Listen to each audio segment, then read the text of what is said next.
Don't Depend on Daddy is an unfiltered safe space, empowering young professionals to build independence in their 20s and beyond, whether it be personal, professional, or financial. Regardless of your age, relationship status, or job title, the most consistent person in your life is you. So join me and let's build our independence together. Enjoy! Hello and welcome back to Don't Depend on Daddy, the podcast. My name's Michaela. I am your host and I'm so excited for today's episode because we are going to be talking about a topic that I have been feeling very passionate about over the last couple of weeks. It's all about tidying. I just read the book, The Life-Changing Magic of Tidying Up, for the second time. I read this years ago and I pulled it out randomly when I was home and now I am obsessed with tidying. So we're going to get into all of it. But before we do, I am going to very quickly run through all of my usual housekeeping. So if you are new here, welcome. I always structure my episodes with some quick housekeeping just to let you know what products I have that are available if you are new to the Break Your Budget ether. And if you are a returning listener, as always, I include timestamps in the description. So you can always skip through this if you want to. Anyways, first things first. You can use the code podcast1 to get $10 off the Personal Finance Dashboard. The Personal Finance Dashboard is my signature money management tool. There are now over 11,000 of you who use the PFD, which really warms my soul because literally this one tool has completely transformed my relationship with my finances, and I know that it's done the same for so many of you. So the PFD is a super comprehensive money management tool. I'm actually in the process of updating it, the 7.0 version. I can't believe we're on version 7.0. That will be available later on this year around Black Friday. If you purchase it, you get all of the updates for free. So if you are someone who is really interested in taking your finances seriously in 2026, I highly recommend checking out the Personal Finance Dashboard. All the information about it is always linked in the show notes. I have a full tour video and lots of videos where I show you how I use it here on my YouTube channel. So if you are watching on YouTube, you should go check those out. If you are someone who is looking for a tool that is a little bit simpler, maybe you want to get in the habit of tracking your expenses before you use a tool as comprehensive as the PFD, I recommend that you check out the basic budgeting template. That template was born earlier this year, actually, per so many of your requests for a tool that just helps you get a grip on your budget first. So I recommend checking that out if you're maybe getting started on your financial journey, or if you are someone who really just wants to hone in on a budget before the end of the year. Again, going into a new year. I can't believe we're even talking about that. It blows my mind. And lastly, regardless of what you use, whether it be the PFD or the basic budget template, if you are someone who is interested in potentially becoming work optional, retiring early, I recommend you check out my Financial Independence Planner. This is another template that was born this year, and it's been so helpful for me on my work optional journey of really figuring out how much money I need to earn, how much money I can spend, and how much money I need to be saving and investing in order to reach early retirement, or, this point in my life where I can choose and have more of a say over what I do for work. I know that so many of you are feeling disenchanted, we'll say, by the job market, by your corporate careers. I get it. Believe me, because I spent 5 years in corporate and I hated literally every single second of it. So if you are someone who's interested in leaving corporate and you want to be really smart about your path to doing so, I recommend you check out the Fire Planner. It will help you calculate all your numbers and give you those annual spend save targets. So with that, let's get into this episode today. As I mentioned, I read The Life-Changing Magic of Tidying Up. So we are going to go through all of the deeper messages and takeaways from this book. So if you are someone who maybe doesn't have this book or you just don't want to read it, we're going to cover it all today.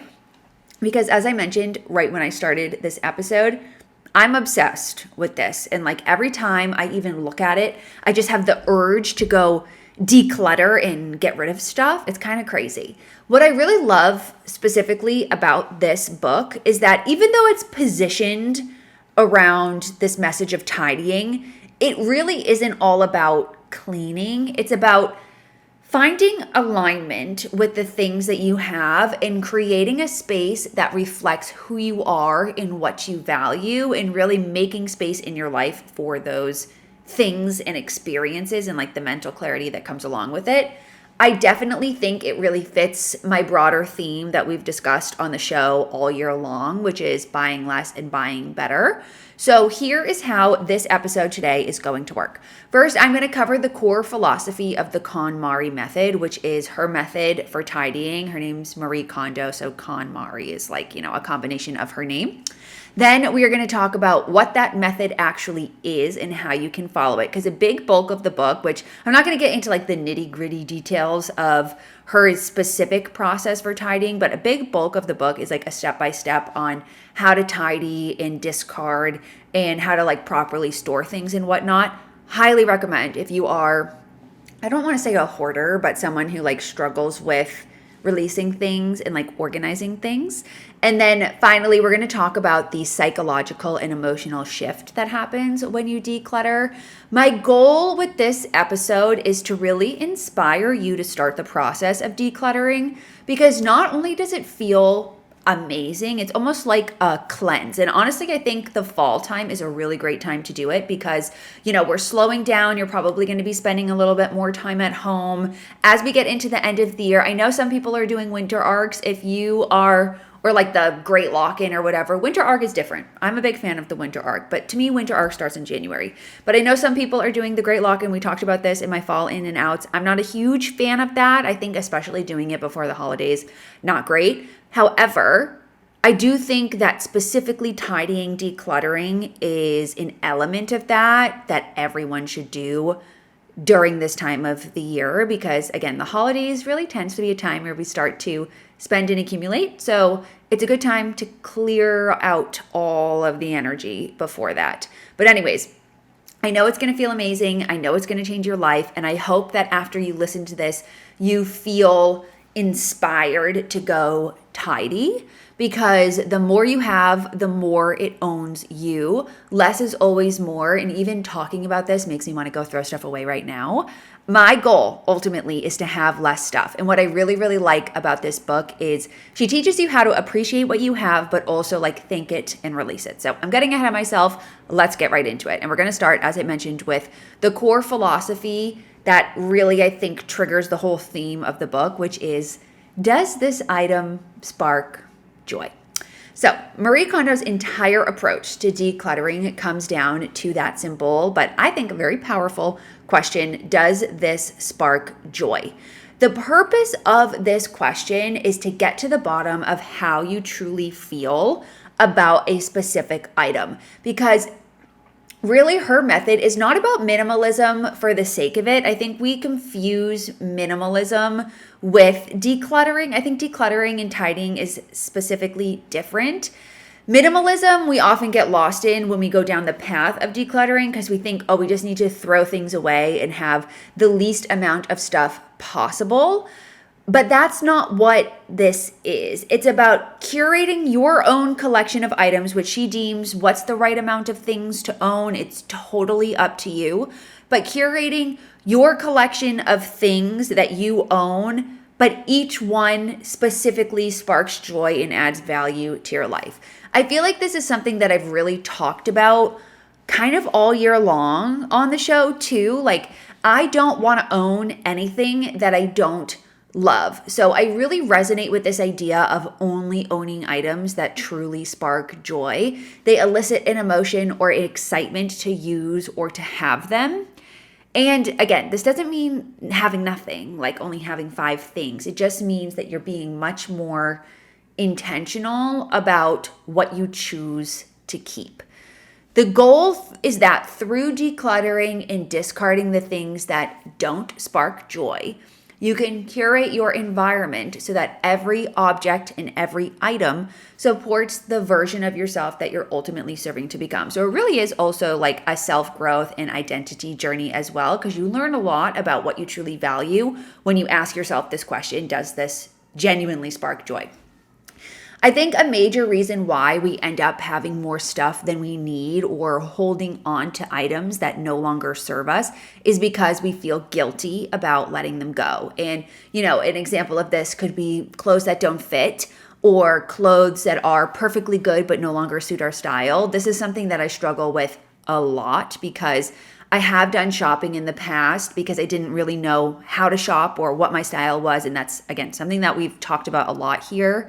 But I had clothes and have clothes still that I've been hanging on to that I literally don't wear, but they feel perfectly good. And so releasing them is challenging. And there's obviously so many ways you can do this, right? Like you can donate them, you can give them to friends, you can sell them on Poshmark, whatever. But the act of really thinking through, like, I spent money on this, I didn't use it, and now I'm releasing it is challenging, and it elicits a feeling of guilt. Another example could be, a gift that we got from someone and that we feel badly about discarding. I hate receiving gifts. It's literally like, I hate it so much. And I think a big reason why is because I feel like when somebody gives me something, like an item, specifically something that I didn't ask for, it's like, now this thing is my problem and I now associate these emotions to it that I don't want to have. So that's another example, I guess, of something that we could feel badly about releasing or getting rid of, and as a result we hold on to these things.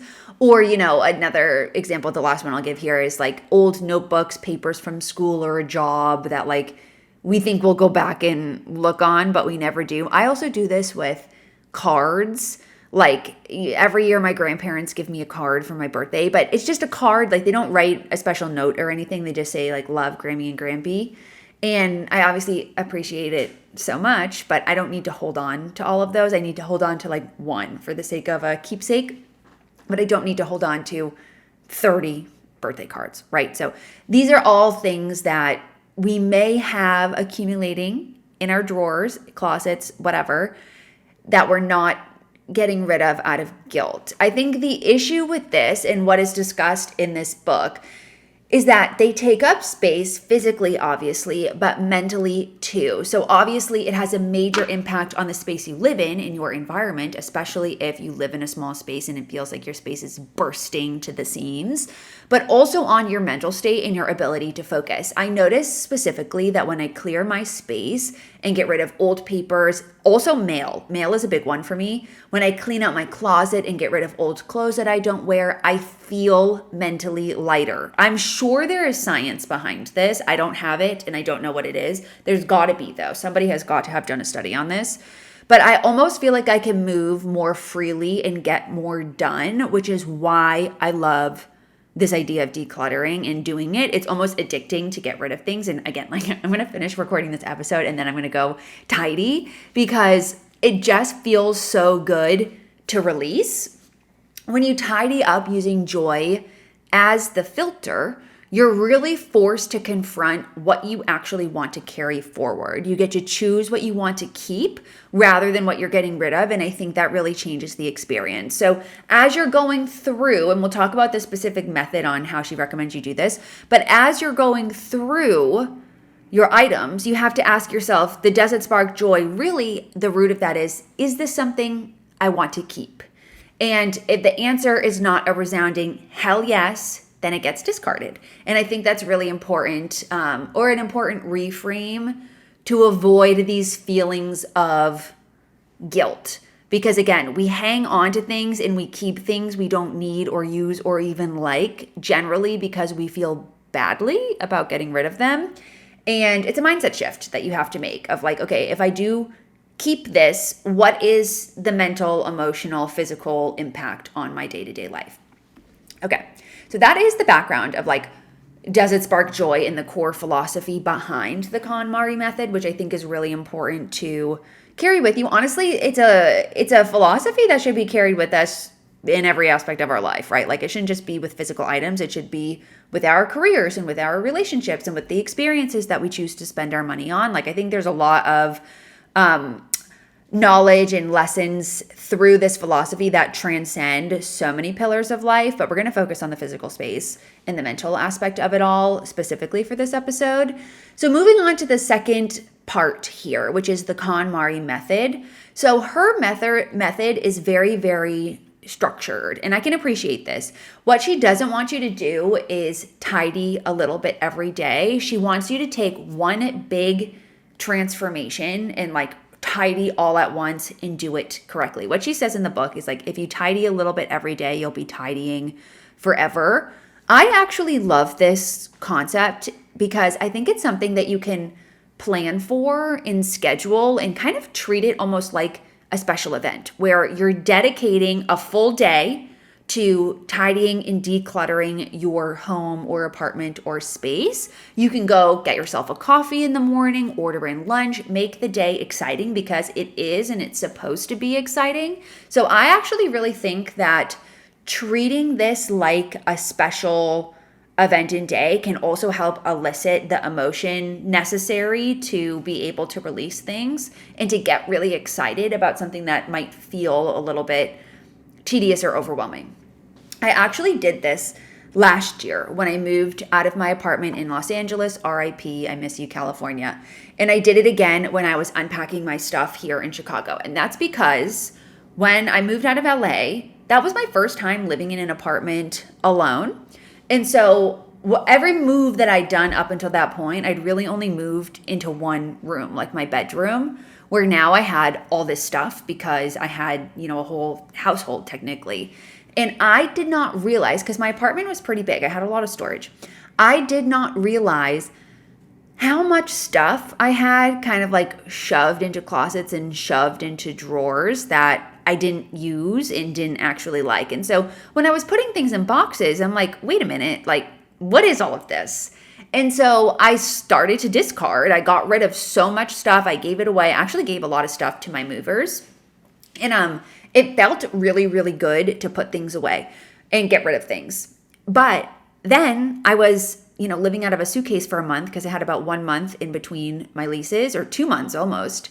And because I moved out of my apartment on November 6th, and then I moved into my apartment here in Chicago at the end of December. So yeah, it was almost 2 months that I was living out of a suitcase and all my stuff was in storage. I realized how much stuff I had that I never thought about and don't care about at all. So when I was unpacking my stuff here in Chicago, I kind of went through that whole process again of is this something I need to keep? Is this something I need to hang on to? Does this spark joy? I wasn't asking myself that specific question because this book wasn't top of mind, but it was something that I did because the apartment that I'm in now is a little bit smaller. I would say I have the same amount of storage, but my goal is to have empty cabinets. That would be my dream.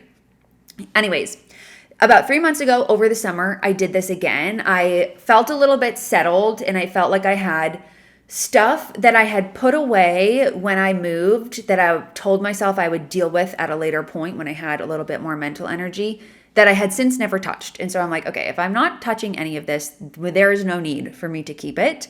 And so what amazes me is how much stuff I'm able to relinquish each time I go through this process of tidying. Because I do feel like if you are an intentional person and you're making an effort to be just more intentional with what you use, what you consume on the day-to-day, you do actually become aware of the things that you're using most frequently and the things that are kind of falling to the back burner, if that makes sense. And so I kind of feel like on a regular basis, I'm editing my space, I'm editing my closet pretty consistently. And then maybe every month or so, I get a spurt of energy where I'm like, okay, a lot of this can go. And it feels really good because now I feel like I'm in a place where I do these smaller bouts of tidying and purging as part of my regular, I wouldn't say weekly, but bi-weekly, monthly routine. As I mentioned, she doesn't recommend this. She mentions that, or she recommends that you do it all at once. But since I've already done a couple of big purges, I feel like this more frequent path is sufficient to help me avoid hanging on to things I don't use. So I guess long story long here is what I would do is do one big purge and then keep this kind of fluttering in the back of your mind where on a regular basis, maybe monthly, you're going through and you're making some more edits to what you have. I like the word edit because I feel like it's a little bit less harsh than throwing things away. She uses the word discard. And again, I also want to be super clear because I know somebody's going to say something about this. Discarding doesn't necessarily mean throwing away. Okay. Discarding could mean donating to Goodwill, selling online, giving to friends, repurposing, finding new life or something. Okay. So, don't yell at me. Don't shoot the messenger. Anyways, I'm really ruthless about this because I don't want to have, again, I put this get it one ear out the other. I want it ingrained in our skulls. We don't want to own things we don't love. I think this is like a lesson that it's very, very, very challenging. It's easy to say, it's challenging to do in practice. So, anyways, moving on. She's very structured with how she recommends that you tidy, and her process has 3 like key steps. So, first is to tidy by category, not by location. So, you don't clean your bedroom first, then your bathroom. You clean by category. So, all of your clothes. And what she recommends you do is that you take all of your clothes and like all of your specific thing within said category, put it in a pile and go through it one by one. So, it'd be like all of your clothes, all of your books, all of your bath products, all of your papers, all of your, sentimental items, and go through each item. And by doing it by category, you can see the full scope of what you own because you've taken everything out and put it together.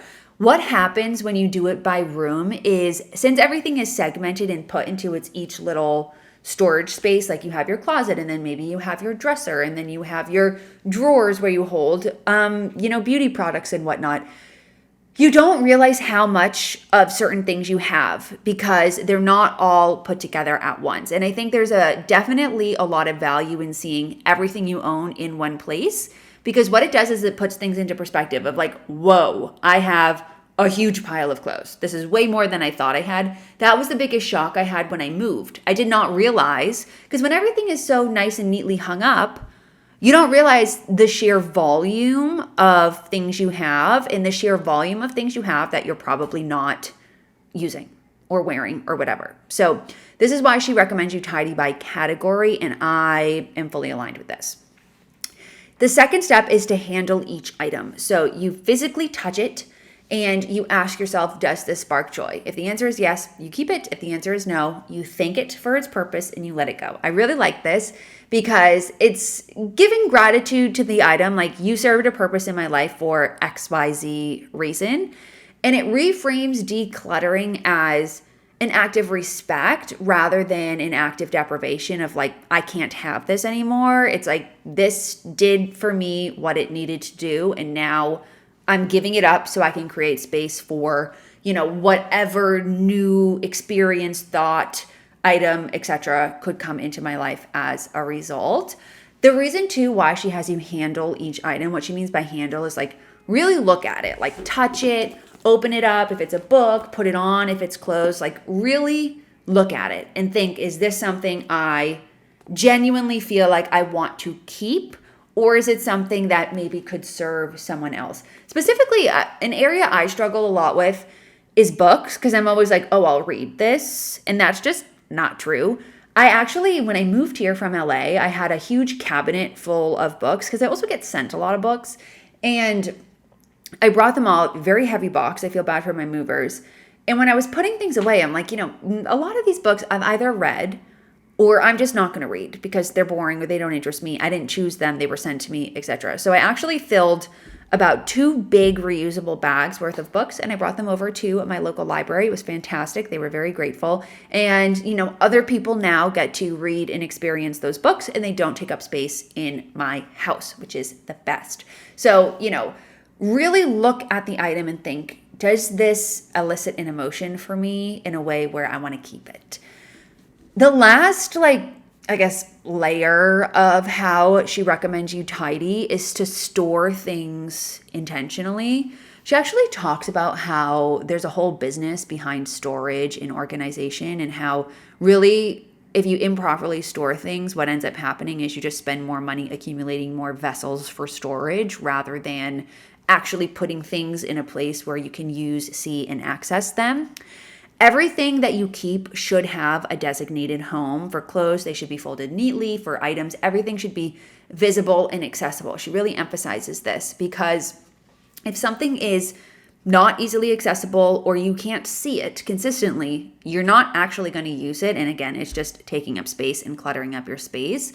What she really emphasizes too is creating ease and flow in your environment. So everything has its proper place. So for example, like when you come home from being out at work all day, your bag has a specific designated place to go.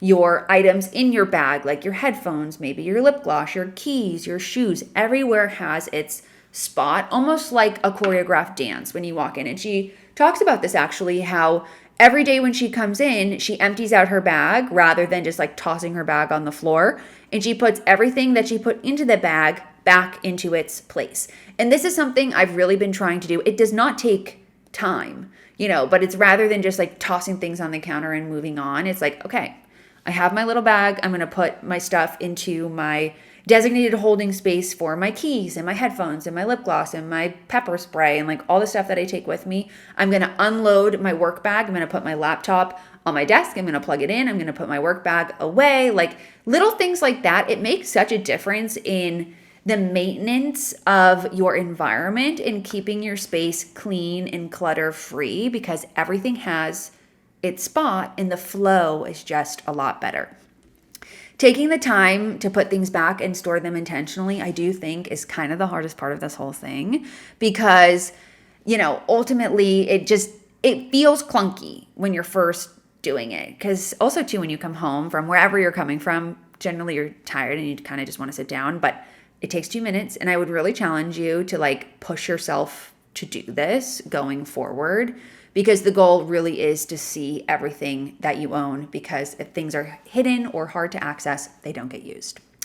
Anyways, she does have a specific method for like how to fold and store clothes, linens, food, dishes. I'm not going to get into all the details here because it is kind of like 2/3 of the book, but I definitely recommend looking into her specific storage methods and reading this book if you're interested in like, she talks about how to properly fold your clothes into thirds and like where to put them and everything. Very helpful, but again, I think a little monotonous for this episode. This is something I really need to improve in my own space. So recording this is going to kick me in the butt to go reorganize and refold some of my clothes a little bit more this weekend. The last layer here that I want to talk about is the emotional and psychological shift that happens when you declutter and tidy. And I feel like I've alluded to this a little bit, but the biggest change that we feel after tidying isn't necessarily the clean space, although that is like kind of the most amazing thing ever. It's the clarity that comes with having the room to breathe again. Marie Kondo specifically says in the book, when you put your house in order, you put your affairs and your past in order too. Decluttering forces you to face your attachment to the past and your fear of the future. I find this to be pretty transformative when you think about why you hang on to things. And I've thought about it a lot too when I'm in the process of discarding and decluttering, specifically as of late. So for example, like the shirt that you've never wore, but you tell yourself you might wear someday, that's a fear of scarcity, of not having the option to wear it if in the future you ever feel like you would want to, which again, if you've had the shirt for a long period of time and you've never reached for it, the likelihood that changes is very low. Or, those old college papers that you might reference again. I actually did this a lot with notebooks from old jobs. That's an attachment to a version of yourself that you've either outgrown or that doesn't exist. Once you let go of this physical clutter, it's really actually incredible how other parts of your life will start to shift. Your relationships, your routines, your spending habits, and it's because you become much more intentional and more grounded and ultimately feel a lot more free because you're not bombarded with all this stuff. Like I mean, call me crazy, but I literally hate stuff. And I hate going into spaces. I don't want to yuck anybody's yum because I know that there's like this push for maximalism and whatnot. I hate going into spaces where there's stuff everywhere. I hate it. I'm just going to say it. I don't like feeling cluttered or overcrowded with so much stuff. This is something I struggle with when I go home to my parents' house. Not that they have like, an endless amount of stuff, but my mom is a little bit type B, so she's like totally fine to sit at a messy desk or to like leave stuff out. And I cannot handle it. It drives me crazy. Like I want my space. Obviously I want it to feel lived in, but everything has its place and it just makes me feel so much more clear and level-headed on the day-to-day. Whereas when there's stuff everywhere, I feel so distracted. Ultimately, this, mindset, I guess, transcends beyond your physical space in your home. I think the book specifically is really about energy management, which I know sounds a little bit woo-woo, but bear with me on it. When your space is cluttered, your mind is cluttered. You're constantly distracted. You make micro decisions. You waste energy on things that don't matter. I notice this especially when I'm working. If my desk and my drawer, like specifically my desk drawer, feel cluttered, which right now it does, it's stressing me out even looking at it, I have an even harder time focusing because I'm distracted by all the stuff floating around. Like it really does make a difference. But when my desk feels organized and clean, especially in the morning, I feel much more focused. I feel much more motivated. And it really is that simple. Like it doesn't have to be such a complicated thing. When your environment feels calm and intentional, your energy can go towards the things that matter to you. So your goals, your creativity, your wellness, just to name a few examples. It's easier to find inspiration. It's easier to feel more productive. And then you can actually make progress on the things you want to do. Anytime that I feel stuck or if I feel stagnant, I know that a declutter is going to help clear the energy and just make me feel a little bit better. And I do really feel like this book put that feeling into words and actions for me, which has been very inspiring ever since I read it.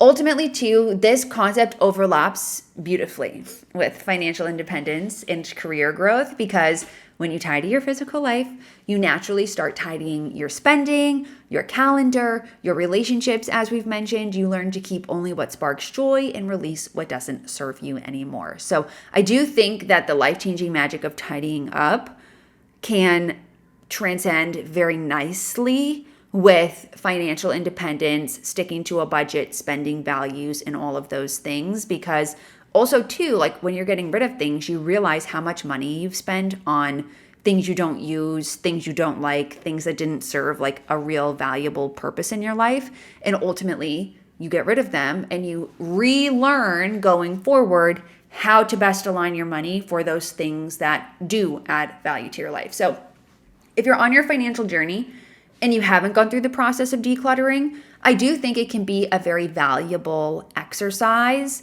for really honing in on your true spending values. The biggest lesson for me with this book is that we hold on to clutter sometimes because it does feel safe and familiar. Like objects tend to spark some degree of nostalgia or feeling or emotion in us for the time where we first acquired that specific thing. But sometimes, I don't know, again, this sounds weird, my therapist would be proud of me. The life you want can't find you until you actually make room for it. So think of tidying as the physical act of letting go. It's a declaration for the life that you want, that you're ready to move forward, you're ready to live lighter, and only carry what is truly aligned with who you want to become. I do know, like, again, I know it sounds kind of cliche, but I do really think there is an energy that comes with tidying and decluttering that totally lifts you and makes you feel a lot lighter. So if you haven't read this book, The Life-Changing Magic of Tidying Up, The Japanese Art of Decluttering and Organizing, I highly recommend it. Highly recommend it. Even if you don't follow every step, it can change the way that you think about your day-to-day decisions. Does this spark joy? And then the next time you buy something, you'll be thinking about like, is this an item that sparks joy? What I would caution you against is using the does it spark joy as like a crutch or an excuse. It really should be, does this item provide meaning to me? Does this item provide value and use to me? If this episode inspired you to tidy a part of your life, so your closet, your spending, your mindset, share it with a friend who might need that reminder too, and let me know because I would love to hear from you. And as always, thanks so much for listening, and I will catch you in the next one. Thanks so much for listening. If you enjoyed this episode, please make sure to leave me a review. Make sure to follow me on Spotify and Apple Podcasts, wherever you listen. And if you're watching this on YouTube, don't forget to like and subscribe. I'll see you next week.